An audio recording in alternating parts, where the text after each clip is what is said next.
Hi everyone, this is Ilyas and welcome to the third episode of Direct to You, a podcast where we connect you with industry experts around the world. And today we have a very special guest for you. He has worked in the consultancy industry for the last 25 years. He has worked in US, UK, Middle East and India with some of the top companies like EXL and KPMG. He has co-founded People Trust, which is a learning and development and HR advisory firm. He's a visiting faculty at BITS School of Management.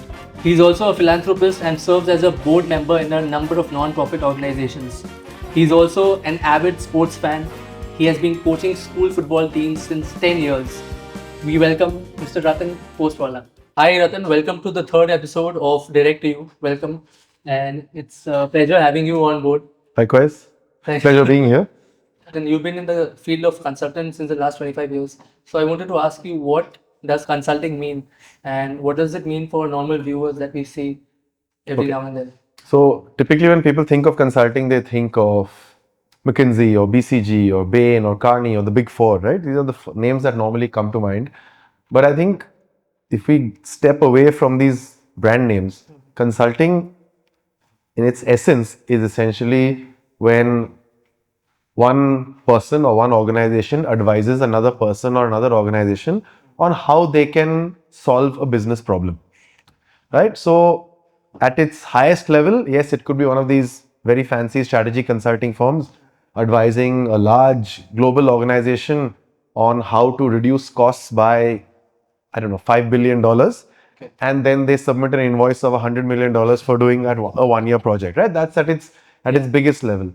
At its smallest level, it could be someone like you or me talking to a small trader Okay. and advising them on how they can improve their margin by negotiating in a particular way for a particular type of transaction that they do. And that's also consulting. Okay. So essentially, advising someone else on how they can solve their business problem Got it. from a third party perspective is consulting. So a small business can also benefit from consulting. Absolutely. Anyone can benefit from consulting. You and me can benefit from consulting in an individual capacity as well. Okay. Right? So, Not necessarily you need to be in a big four. no, of course consulting not. Giant. Of course not. That helps because there's a brand name, and for your own career, it helps. Yeah. Sometimes companies prefer bigger brand names to advise them because it's easier to sell that idea to their employees. It's easier to showcase to their shareholders and to the outside world that yes, someone with a great reputation has advised me, so we're doing this. So it makes that decision more, or that advice more digestible, but Okay. it doesn't have to be a big organization. All right. So we say big four a lot. Look, Yes. who are the big four?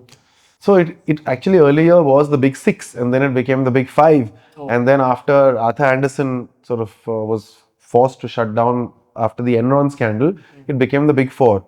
Okay. So there is KPMG, which I will always name first. There's EY, Ernst & Young. Okay. There's Deloitte, and there's PricewaterhouseCoopers. PwC. Yeah. Okay. So what is the basic difference between these four? Are they the same companies? Do they do the same work? They're pretty much the same in terms of the variety of service offerings they offer to their clients. Fairly similar in terms of global spread. Okay. Of course, some are larger, some are not as large. Okay. But by and large, they offer the same kind of services. Same services. Okay. So what are the types of consulting? So they essentially started by being audit firms, right? They used to provide audit services, and I think that is still their basic service offering they offer. That is their flagship product, if I can call it that. Doing audit work. Now that has expanded over the years to financial advisory, risk advisory, taxation. Okay. And then they've gone even further to process optimization, even to strategy consulting. Right now, ESG advisory is very hot. So they've added layers as and when they could. Very often it starts with a client who's comfortable with a firm saying, "Can you do this for me as well?" Okay, got it. And they realize that, you know what, there is some money to be made here. Yeah. There is a new service offering we can possibly create, Right. and they go ahead and create a service offering out of it. So sometimes it starts with that. It's not something that they set out to do in the first place. Got it. So, but their basic objective is to offer them audit services, taxation services, Yes. process optimization, and then add-ons, whatever you Yeah. can Yeah. build them for. Yeah. Okay, nice. Got it. So, I'll add a couple of things actually. Right now, all the big four are doing a lot of work offshore. okay, So their clients are their international counterparts. So Deloitte US will engage with Deloitte USI, which is their Indian outsourcing arm, which has, I think, close to 100,000 employees.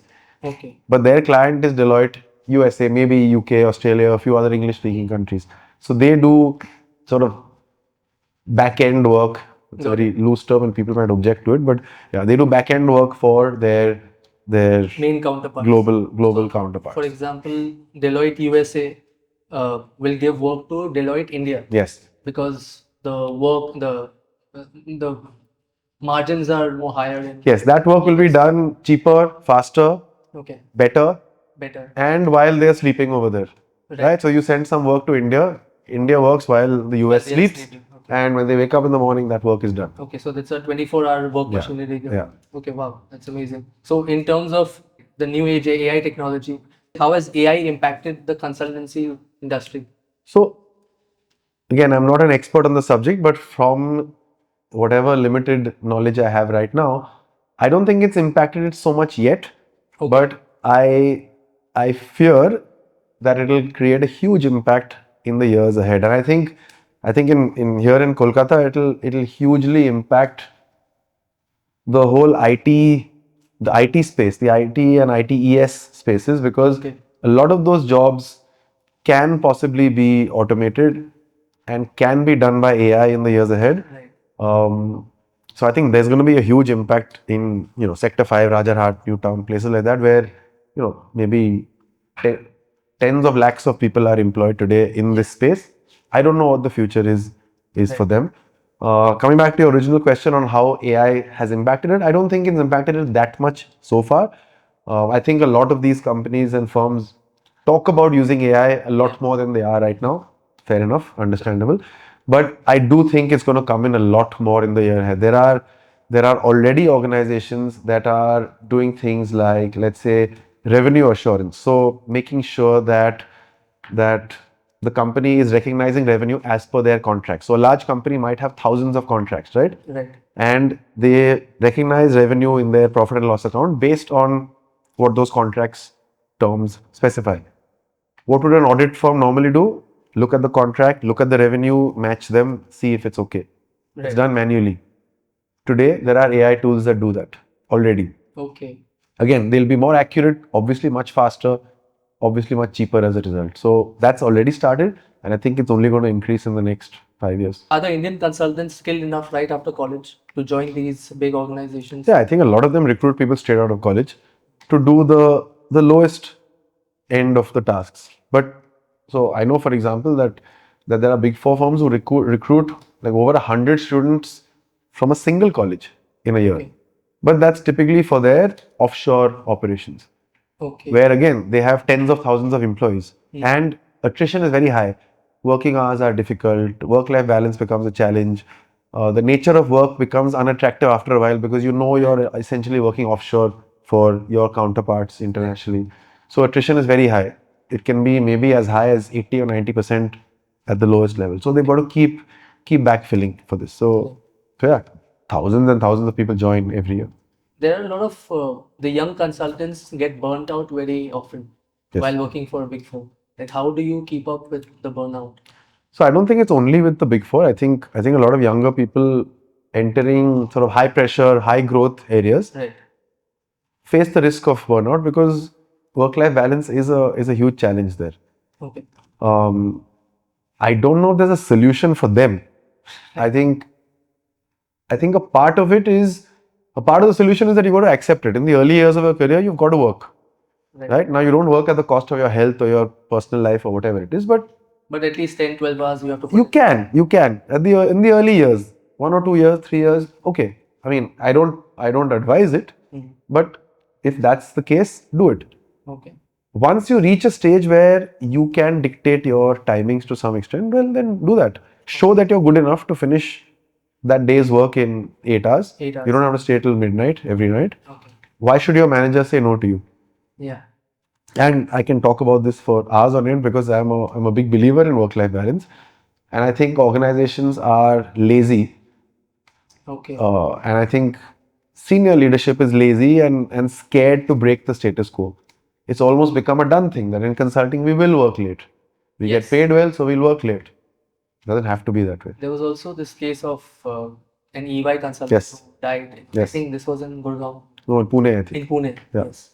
So I think that was and Yeah, but I think that's just the tip of the iceberg. There are several others who are struggling because of this. And I think the biggest impact is on health.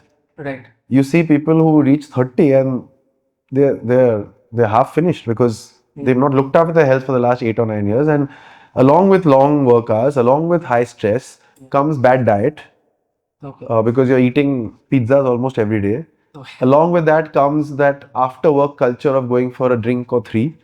Okay. That's harming you. Along with that comes taking cigarette breaks because that's the only way you can deal with your stress. So that harms you. Along with that comes lack of sleep. That harms you. Along with that comes lack of exercise. That harms you.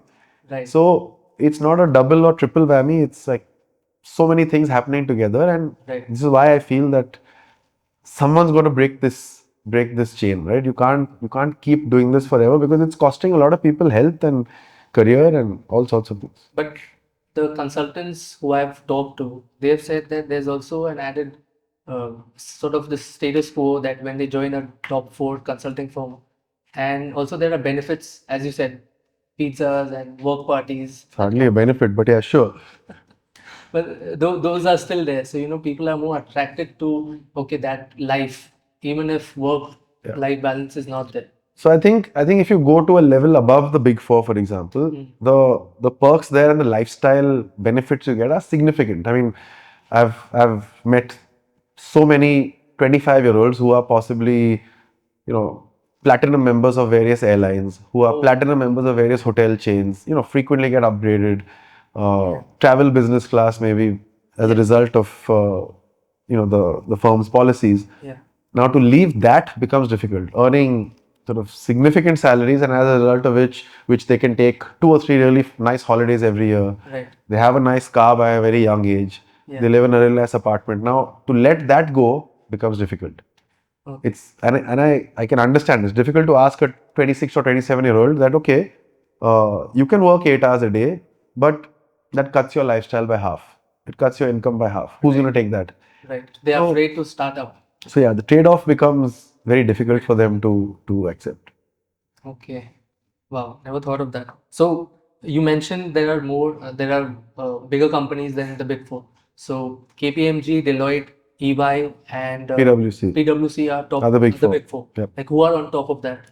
On top of them would be organizations like McKinsey, BCG, Bain, Carney. Who else? There are sort of several others, and again, some of these maybe have just a niche in a particular industry or for a particular type of work. Right. But these four are possibly the best known and the biggest of the lot. Yeah. Okay. Right. Because one of my friend, she works in Bain and Co. Yep. But they don't hire graduates right after college. You need to have a master's degree for that. I think they do. I think some of them do hire really smart people straight out of college, but they hire them at the absolute junior most sort of business analyst level. Okay. Right? To start from the So either they work their way up, okay, or they work for 2 or 3 years and quit and do an MBA and join back or join another such consulting firm. But they do hire. They do hire. In fact, just last week I was training a group of new consultants, and at least say 7 or 8 was straight out of college. Okay. Straight out of undergrad. Got it. All right. So now let's come to the People Trust. Sure. You're a co-founder of Yes. People Trust. Can you share a little bit of what the People Trust does? Sure. So we do two basic. I mean, we offer two basic services. One is in the space of learning and development. So everything to do with learning and development for corporates as well as for universities. Okay. The other is in the area of HR advisory. So we talked about consulting. So we consult companies on HR related problems. Okay. So whether it is development of policies, whether it is organization design, whether it's the design of a performance management system. So we advise companies on that. And the other, like I said, is learning and development, where we offer a mix of technical and behavioral learning, and also provide, so we create online learning content. Okay, so can you shed a little light on the behavioral and technical aspects of? Yep. So again, on the technical side, given that my background is in the Big Four and so is that of my co-founder, we provide technical training in areas like accounting, audit, risk advisory, insurance, banking, specific topics like that. On the behavioral side, it's anything from communication skills, working in teams, optimizing your performance, building trust, influencing stakeholders, leading teams, all of that. Giving feedback, coaching. Okay, even coaching. Yeah. So you said your focus in people trust was HR development. So what are the HR policies that are crucial for small to medium sized businesses? It's important for companies, whatever their size, to have policies that suit their size. Right. As a small business, you don't need to have the breadth and depth of policies that a large company has, right? Because what happens then is that the cost of complying with the policies is more than the benefit of actually having those policies. Yeah. So I think for a small company, you possibly need a code of conduct, Okay. which covers sort of just people's behavior and just general office behavior, financial practices, misdemeanors, etc. It's possibly good to have an HR manual, right? Just covering all HR policies. Right. And then, I mean, if you like, you can have policies for learning or policies for performance management if a small organization wants it. Okay. You typically, again, need to have a policy on prevention of sexual harassment. I think that's required in India. So yeah, largely that. I think there's no one size fits all, and I think it's important that smaller organizations remain nimble, right? One of the great attributes of small organizations is that they can grow, they can pivot, change direction. Now if you are too regulated internally, you can't.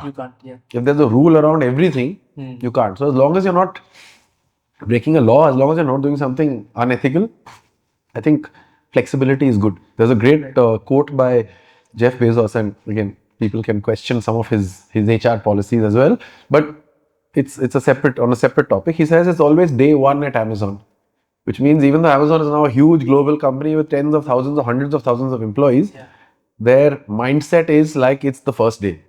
So let's be flexible. Let's listen to our customers. Let's try and be creative. Let's do new things. Let's do things differently. Whatever. Right. And I think having too many policies and rules prevents that as well. Prevents that. Yeah. Okay. But in India, there's still a notion that, consulting, especially for small businesses who have a revenue of 5 to 10 crore. So they have this notion that, consultancy means like, बहुत सारा पैसा जाएगा, a lot of money will go into consulting, rather than not have that. So what do you? But that's not the case, right? You hire an independent consultant to come and help you with something for 2 or 3 months. How much will that cost you? It's not going to, I mean, depending on how many hours, it would cost you 5 lakhs. Now, for a 10 crore company, that's not a huge amount. But if that 5 lakhs can bring you another crore, that's money well spent. Right. Do you have any story of how you helped a mid-sized business, say 10, 15 crore, and it helped them scale operations? I have a story on how I helped a smaller business, which I love to share. Sure. So this was a really small CNF agency, right? Carriage and forwarding agency that had a really small office and a godown in Topsia. Okay. Possibly as far removed from sort of fancy consulting as you can imagine, right? The road there was terrible. The entrance to this complex was horrible. The lift would not work. Their warehouse and office were on the 3rd floor or 4th floor of an old building. Most of the time I went there, I had to climb up. Or the lift was being used to carry up and down supplies. Right. So it was not available. So like I said, as far as possible from consulting. And the people who owned this CNF agency were introduced to me by someone I knew.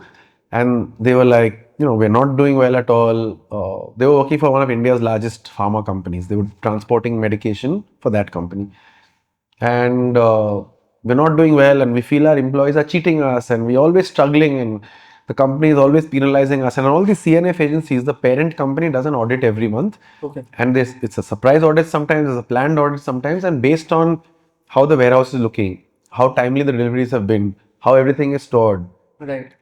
They give them a score every month, and based on that score, they get paid. Okay. So it's So, incentivizing them. so yeah, so they were like, we are getting below 91 out of 100 every month. Okay. And below 91 means you're like failing. So you get zero extra incentive, you just get the basic amount. Got it. But we want to get 98, 99, 100 because that's where we get our maximum incentive. Right. So when we went there, we had like a 2-member team, 2 of us sort of worked on this.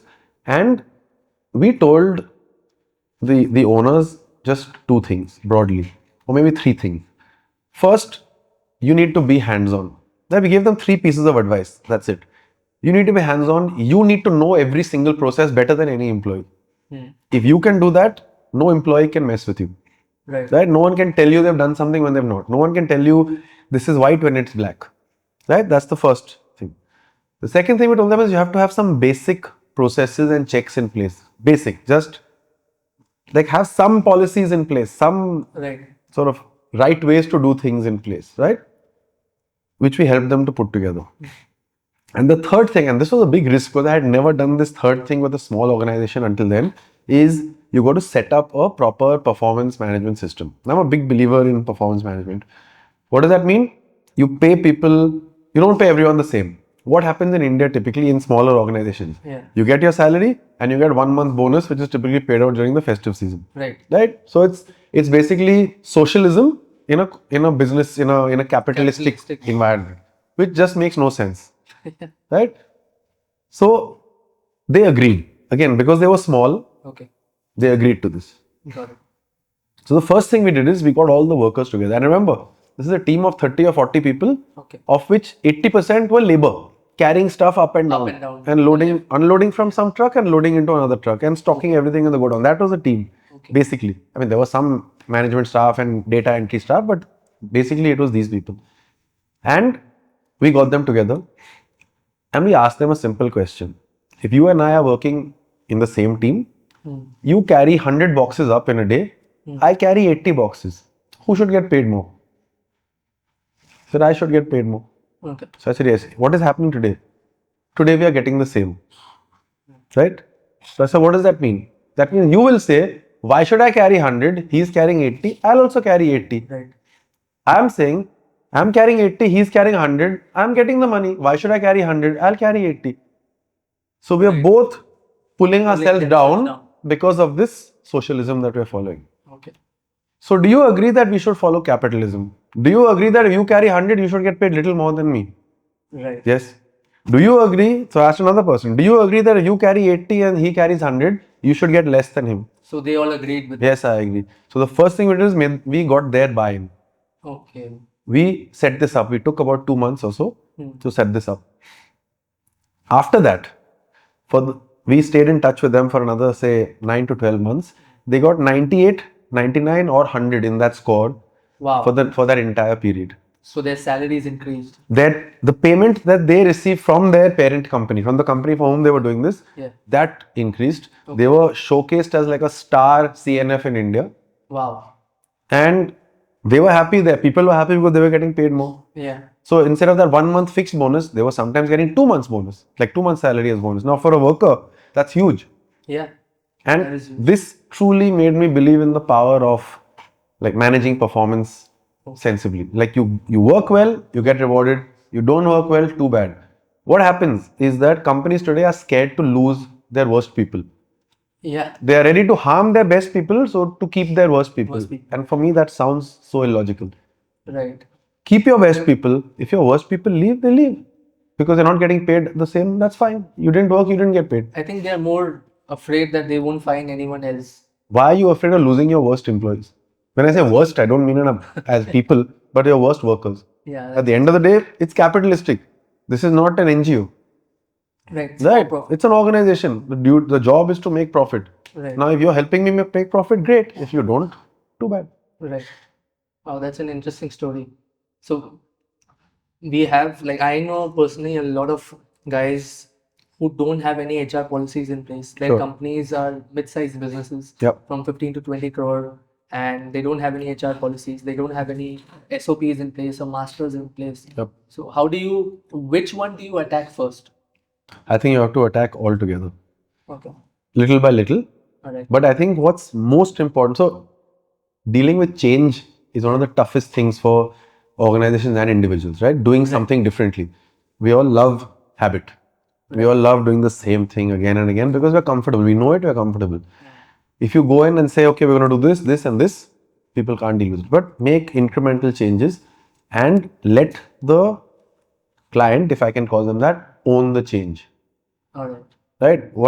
Where I think consulting doesn't work is when a consultant, whether it's a Bain, as you mentioned, or just me, where it doesn't work is if I say, okay, I had a look at what you do, here's my suggestion, take it. Okay. It's almost certain that it will not be followed. Not work. Okay. Right? But it's okay, here's what you do. What do you think? Do you think we can change something there? What if we tried this? Would it work? Yes, it would work. Okay, you agree? Okay. Collaborate And then and move forward. They own it better. Ultimately, if they don't do the work, if they don't follow your suggestions, what's the point? so if they just take the advice and not implement it, I mean, you get your money, but what's the big deal? Where's the satisfaction? Satisfaction is from the client coming and telling you, look where our scores are now. right. We've optimized our Yeah, process. we listen to you, and here's where we are. Nothing, no better feeling. Wow. Okay.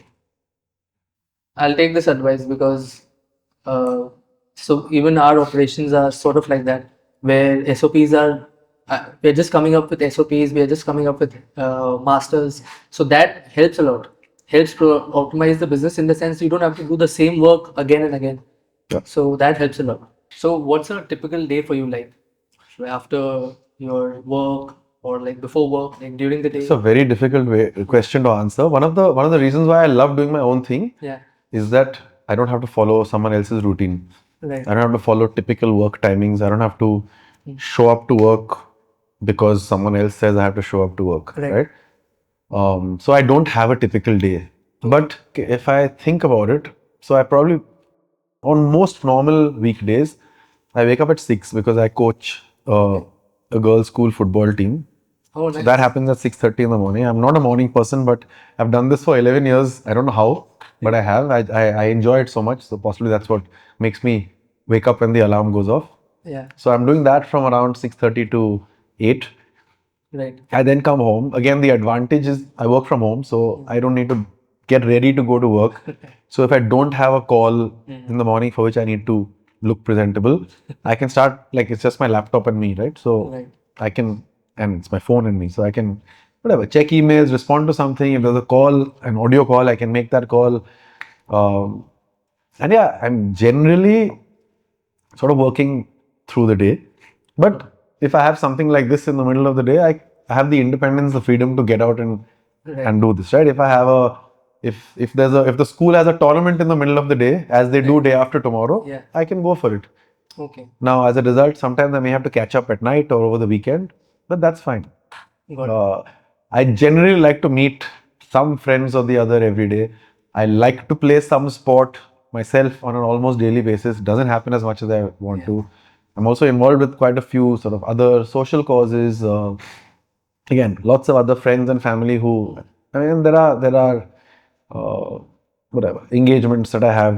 So I end up sort of it's a mixed bag. I don't have a fixed daily schedule. But it sounds interesting. But It's fun. That's the most important thing. I enjoy what I do. So okay. So, but did you always want to get into people management? Did you always want to get into like the HR part of it? no, I don't think so. I mean, I didn't have that. So my background is in finance, as I mentioned to you, right? I started with KPMG. I then did an MBA with a double major in marketing and finance. So I kept that finance sort of theme going. I then joined EXL and I worked with them in their finance transformation business. So helping companies transform their finance and accounting processes. Okay, so I did that for 7 years. Okay, 7 years. So Okay. the first half of my career was spent with the focus on finance, financial reporting, accounting, compliance, all of that. Mm. In my latter stages at EXL, I realized that large organizations, growing organizations, do not pay as much attention to their people as they should. Okay. Because things are good, because people are getting well paid, because everyone's focused on revenues and growth. The best performers are always looked after, Right. right? The average to below average performers get neglected. Mm. And for me, again, I've always been a people's person. Right. I never thought I would do this for a living. But I got more and more dragged into these sort of activities because I genuinely wanted to do those activities the best way possible. I wanted to write proper appraisals for my team members. I wanted to make sure that everyone who was deserving got promoted. I wanted to make sure that people got the right increment and bonus every year. Okay. And yeah, it then just transitioned from there to me saying, you know what, I like this, I really enjoy doing this, why not do it full time? So you then started People Trust. And then when I moved back to India Okay. and back home, that's when I started. Yeah. When was this? This was end of 2012, beginning of 2013. Okay. So you moved back from. I moved back in 2011. Okay. It then took me about a year to figure things out. Because I was really working here after close to 10 years. Alright. So it took me some time to figure out what I wanted to do, what I could do being based here. And yeah, that's where it started. Good to have you in Calcutta though. Good to be here. Have you hired American people and Indian people? No, I don't think I've hired American people, but I've hired Indian people. Yes. You've hired mostly Indian citizens. Yes. Okay. So what is the But I've worked with a lot of Americans and Okay. people from around the world. Yes, not just Americans. So what is the difference between an American employee and an Indian employee? Like, what do you think about it? The average member of the Indian workforce is definitely more intelligent, more hardworking, more resilient, more ambitious than the average person from, let's say, a more Western or Western developed country. country. It's not just the US. Right? It's natural also because of the stages of evolution of the respective countries. Right. Right? India is still growing. People are hungry. Many people come from a family situation which is not when I say family, I mean economic situation which is not ideal. Right. So they're hungry to grow. They don't want to live. They don't want to grow up and live like their parents grew up and live. They want something better. So that hunger will be there. But Okay. I think definitely in terms of average IQ, average affinity for hard work, Right. definitely superior. Indians are at least a little more superior. Yeah. Where I find we lack is two things. One is communication in English, Okay. right? I think that is not being taught adequately enough in schools, colleges, and at workplaces. Okay. How you communicate is so important, and that's not being taught. Right. The second thing is the confidence in standing up for what you want in life. Okay. Yeah. In my first week in the US, working in the US, right? Our client was this lady, middle-aged lady, and I wanted to set up a meeting with her the next day or whatever, 2 days later. And I said, can we do 2 p.m. on Thursday? And she looked at her calendar and said, no, sorry, I can't do 2 p.m. because I've got to go to doggy daycare. And she used these words, doggy daycare. This was in 2004. I still remember it 21 years later. Okay. Right? And I was like, what's that? Okay. So my first week living in the US, I had no idea. Yeah. So she said, no, when I come to work in the morning, I put my dog in it's like a dog babysitter. Okay. Right? So I put my dog there. So my dog is not alone at home. Right. But I pick the dog up at 2 p.m., take the dog home and leave the dog there, and it can stay for 2-3 hours on its own. Okay. So I have to go there, pick the dog up, take him or her home, leave them there and come back to work. So that happens between 2 and 2:30. Okay. So I said, I was still in a bit of a daze and I said, sure, shall we do 3 p.m.? She said, yeah, 3 p.m. is fine. I walked out of the office and I said, look at this. I would never have the courage to tell anybody, Anyone, yeah. not even the most junior person on my team, that I have to go to doggy daycare, human daycare, any daycare. In the middle of the afternoon work. In the middle of a weekday afternoon. And this lady said it with absolute confidence. And I was like, that's great. Because that's important. Her dog, and I love dogs, so her dog is important enough to her for her to tell her employer that, listen, I'll do my job, but I need to get out in the afternoon. Right. Okay. So And that doesn't happen in India. And right. I learned this phrase in my first week in business school, which really describes much of our Indian workforce, especially those working in these consulting organizations and law firms and banks and all of that, these high growth, high performing, high paying jobs. Yeah. Right? Insecure overachievers. So they're all very smart. So they're overachievers. They do well. They're at the top of their Top field. of the class, guys. But if you and I are working as team members, yeah. I know I'm good, but I know you're good. You know you're good, you know I'm good. Yeah. How do we compete? Working hours. Oh, you did 12 hours, I did 14 hours. 14 hours. Right? So the insecurity drives this. Okay. But is that a good thing? Not at all. It's a terrible thing. It's a terrible thing. Yeah. Makes others look bad. No, it makes you compromise your life. Right. Right? You will miss your sibling's wedding Right. or Just to or a birthday, because if I leave, my manager might think I'm not serious about my job. Right. And I might not get that bonus, I might not get that promotion, I might not get the good assignment. Okay. So I won't say it. I'll sit and do nothing in office while the wedding is going on. Okay.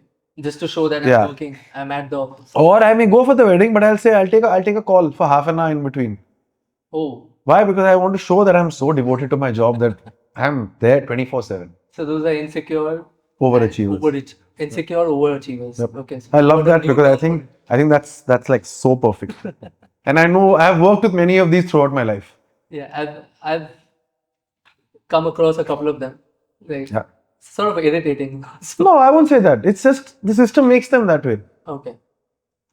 I mean, it's sad, I feel. I feel more than anything else, it's sad that Yeah. you're not doing you what's have to important be to you in life because you have to show someone Yeah. that not only are you smart, but I'm also like a slave to the organization. Exactly. And you miss out the You miss out on important life. parts of Yeah. So another question I'll ask is, do you think Gen Z is harder to manage than millennials? Okay. Good question. I like to talk about this. Very recently, a client asked me to do a workshop for them, and they said very specifically, please talk about how we should manage Gen Zs because we find them impossible to manage. Right? They are not, I mean, they have their own dreams and thoughts and all of that.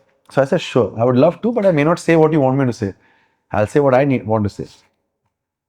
So as you know, I deal with people from the age of 10 Yeah. all the way up to the age of say 25 Okay. in terms of my student interactions. So Right. school students from class 6 and above, all the way up to MBA students. Okay. Right? So that's a fairly wide It's a big range. spectrum. And Gen Z is smack in the middle of that. Yeah. Right? I find them very easy to deal with. Really? Very easy to deal with. Okay. I feel that they are definitely more aware of their rights than say I was when I was their age. Right. They are definitely more vocal about their rights and their wants. Okay. Right? And they are ready to fight to get what they want, and they are ready to quit if they don't get what they want. Exactly. And I see nothing wrong with it. I wish some of my generation were like that. Right? Right. They are also sensible enough to understand logic and fact when presented properly. Okay. Right? So, if I were managing a Gen Z person, I would not tell them what to do. I would ask them how they think they can do their job and keep their Ask job. them. Yeah, let them decide. Okay. Take At the end of the day, if I create a PPT sitting facing there Yeah. or facing there or in another room or at home, how does it matter as long as I prepare a good PPT? Right. Right? So keep the message simple. Tell them what the expectations are. Okay. And this is something I learned from, and I'm sure we're going to talk about that soon, from Mikel Arteta. Tell them what the non-negotiables are.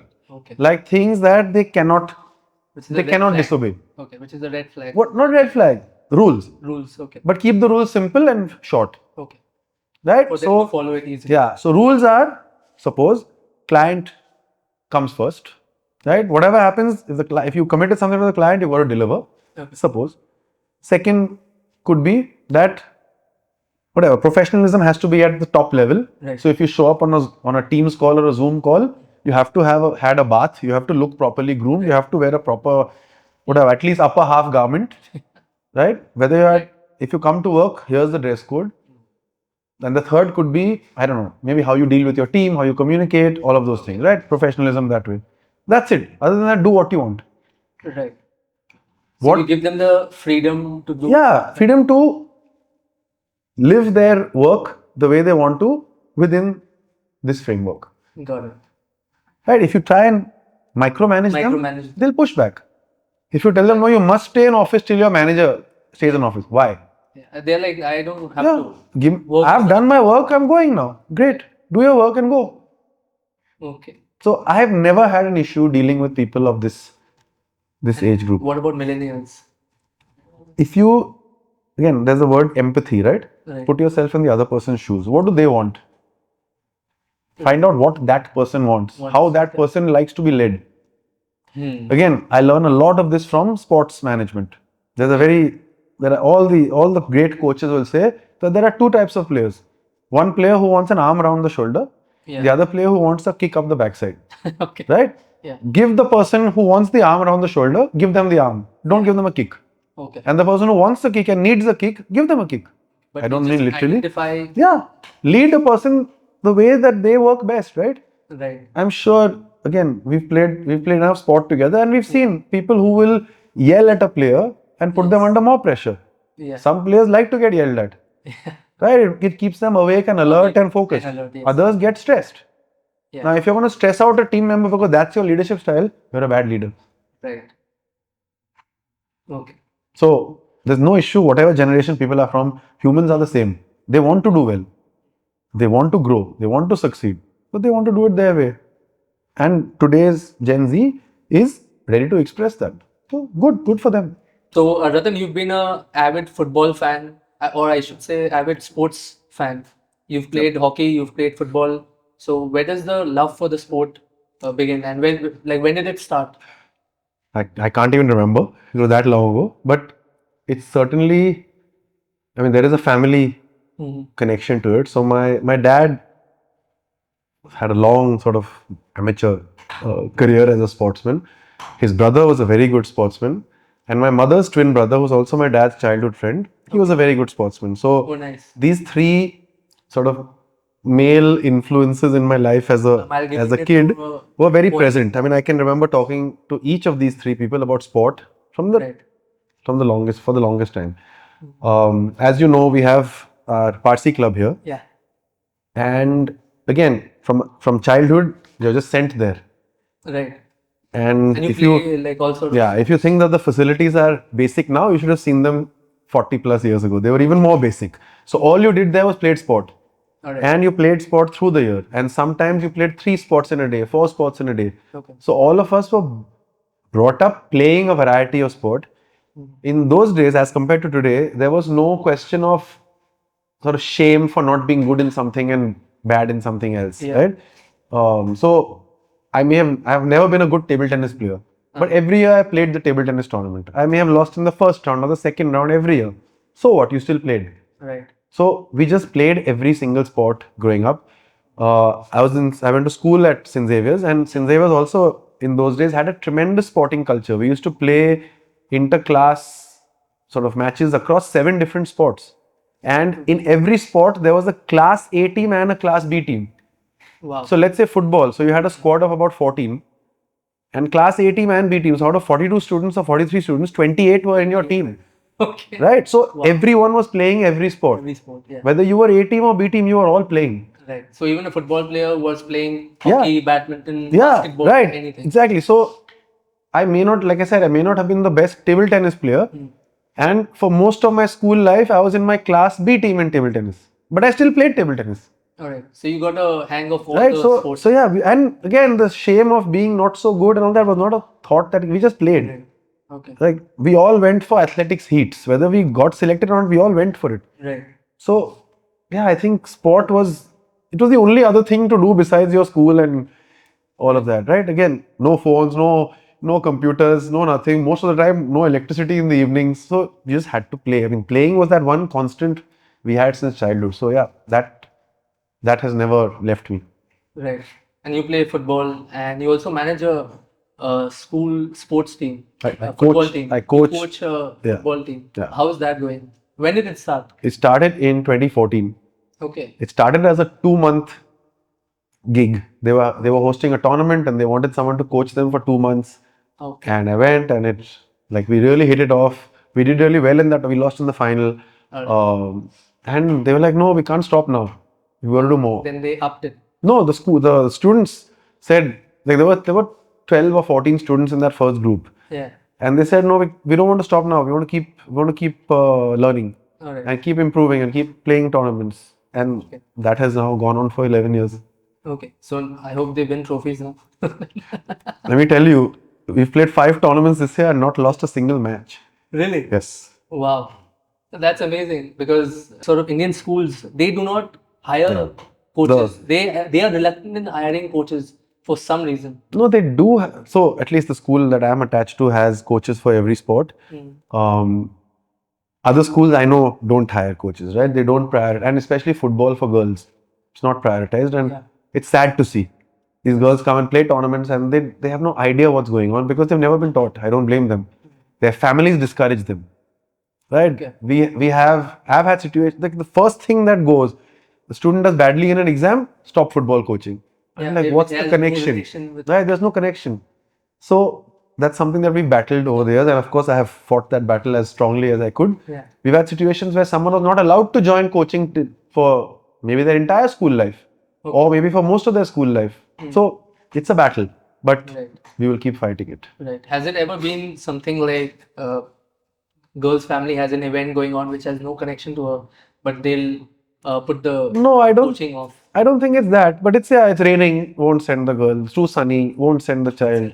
Right? So Right. again, as I said a little while ago, change is difficult. Right. You've got to push it gently.